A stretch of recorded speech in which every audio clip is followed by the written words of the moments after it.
So the Van Dyke stitch is a very interesting stitch that gives you a lot of texture. It's the same stitch repeated over and over again, and I love it. I think it's really interesting. Now, normally it's done in a straight line that you see here or here, and it's normally done up and down, although it can be made in any formation. If you change the legs of this, which is what I call the legs of the stitch, you can make them wide or narrow or super narrow, or you can bellow them out so it kind of forms a leaf, and you can just vary it so it looks a little more chaotic, shall we say, a little more organic. Now, I didn't see literature showing how to make it round, but there's no reason you can't make it as an arc or round as you see here. When you stitch it in a round formation, however, it pulls, the tension pulls, so one leg on this side is clearly longer than the inner side.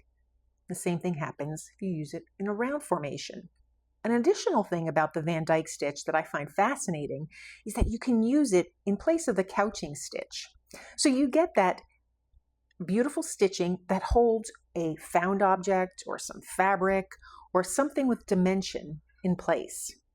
Now let me show you how to create the Van Dyke stitch, and then I'll have a playlist with a few additional variations that you see here.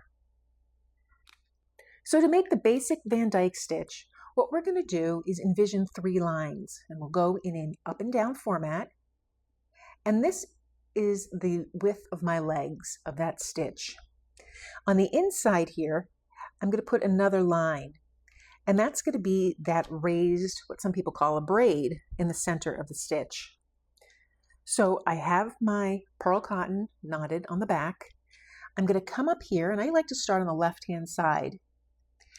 So I start on the first column, and I'll stitch up, and then I'm going to treat that center line as 2 sides, a left and a right side. So I want to come up. When I'm coming up on my left side with my thread, I'm going to go to the right side of that line, just barely, and I'll stitch down. And you want to create a little bit of tension with your stitch here. You don't want to pull it too tight, but you need to keep that tension. And then I'm going to come up on the left side of that center, and then I'm going to stitch down parallel to this side on that 3rd line. So that's how you anchor this stitch. Now to actually start the stitch, I'm going to come down below, I'm going to space it, try and space it all equally to make the traditional stitch. So I come up on that line. I'm going to come through both of the stitches, but I'm not going to stitch through the fabric. I'm just going to stitch through the stitches. And that's proving to be a real chore at this time. And I gently pull my thread. And then instead of stitching back on the left side, I'm just going to pull it to the right side, again going parallel. So that's the first stitch. I'll continue this. I'm going down here again, right on that left line. And now I'm going to come up through the last stitch that I made. And then I come over one. And you continue this the length of the piece that you want. Now it does require a little finagling. This little piece is quite narrow. When you have longer legs, the braid really stands up.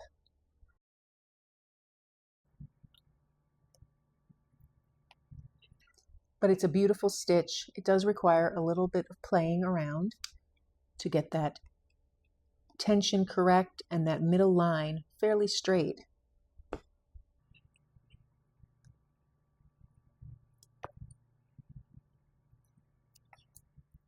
So this is the Van Dyke stitch, very tightly woven, and I will show you how to create it with longer legs. It might be easier to see as well. So to create that, it's the same process. You make your 3 lines.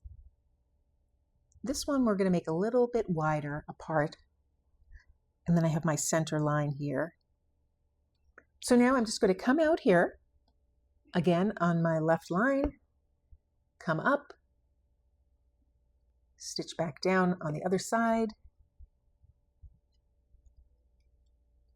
come up on the other side and cross it, and then go straight out here to the third line. You can vary these lines as wide as you'd like. To really start the stitch, I'm going to come up here, and I'm going to space it a little deeper than I did on the previous one that I showed. And I'm going to come around and catch both of the stitches. I'm not going to stitch through the fabric. I'm just going to weave my thread through those 2 stitches.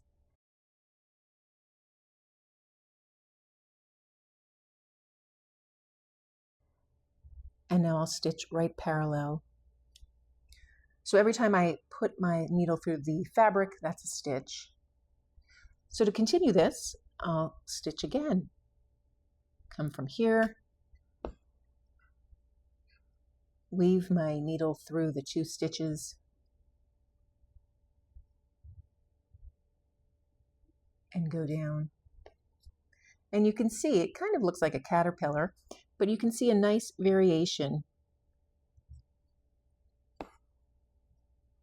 and a nice texture really showing through this stitch. This is very effective with variegated thread, and it's really effective and striking when you have high contrast, so a light fabric and dark thread, or vice versa.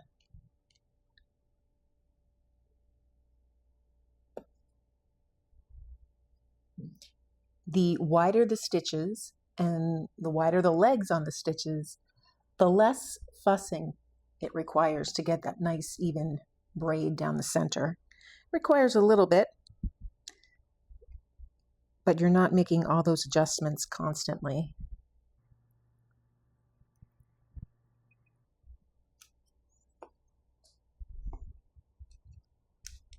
So that's the stitch.